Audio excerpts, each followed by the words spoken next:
নববর্ষের আনন্দ শোভাযাত্রার মূল আকর্ষণ স্বৈরাচারের প্রতিকৃতি পুনরায় নির্মাণের দায়িত্ব ঢাকা বিশ্ববিদ্যালয়ের চারুকলা অনুষদের শিল্পীরা নিয়েছেন বলে জানা গেছে। পুনরায় নির্মাণের বিষয়ে শিল্পীদের উপর দায়িত্ব অর্পণ করা হয়েছে বলে নিশ্চিত করেছেন বিশ্ববিদ্যালয়ের উপাচার্য অধ্যাপক ডক্টর নিয়াজ আহমদ খান।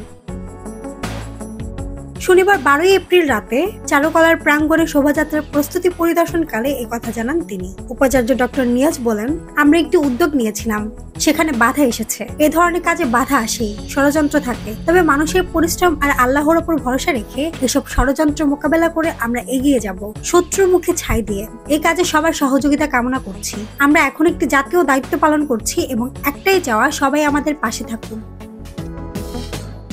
সরেজমিনে গিয়ে দেখা যায় চারুকলায় ইতিমধ্যেই প্রতিকৃতিটি তৈরির জন্য প্রয়োজনীয় উপকরণ পৌঁছে গেছে। শিল্পীরা দ্রুততম সময়ে কাঙ্ক্ষিত মোটিভটি তৈরি করার চেষ্টায় ব্যস্ত রয়েছেন। ককশিট দিয়ে প্রতিকৃতি গড়ে তোলা সম্ভব কিনা সেই বিষয়েও পরীক্ষা নিরীক্ষা চলছে। এই বিষয়ে জানতে চাইলে ঢাকা বিশ্ববিদ্যালয়ের প্রক্টর সাইফুদ্দিন আহমদ বলেন, 1 মাস ধরে তৈরি করা প্রতিকৃতি তো একদিনে বানানো সম্ভব নয়, তবে শিল্পীরা কিভাবে কতটা করতে পারেন তা সময়ে বলে দেবে। আমরা বিষয়টি সম্পূর্ণ শিল্পীদের উপর ছেড়ে দিয়েছি। তারা দফায় দফায় বসছেন, পরিকল্পনা করছেন, তারাই সবচেয়ে ভালো জানেন কি করবেন।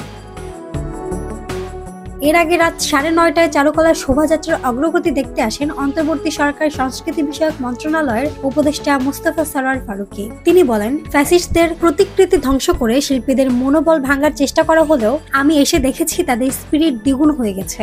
আশা করছি দেশবাসী এক অসাধারণ শোভাযাত্রা প্রত্যক্ষ করবে। সবাইকে আহ্বান জানাই এই আয়োজনে অংশ নিতে। উল্লেখ্য, ঢাকা বিশ্ববিদ্যালয়ের ঢাবি চারুকলা অনুষদ থেকে পহেলা বৈশাখ উপলক্ষে আনন্দ শোভাযাত্রার জন্য তৈরি করা হয় ফ্যাসিস্টের প্রতিকৃতিতে দুর্বৃত্তদের দেওয়া আগুনে পড়ে যায়। এই ঘটনায় অজ্ঞাতদের আসামি করে শাহবাগ থানায় মামলা করেছে বিশ্ববিদ্যালয়ের কর্তৃপক্ষ। বিশ্ববিদ্যালয়ের পক্ষ থেকে 5 সদস্য বিশিষ্ট একটি তদন্ত কমিটিও গঠন করা হয়েছে।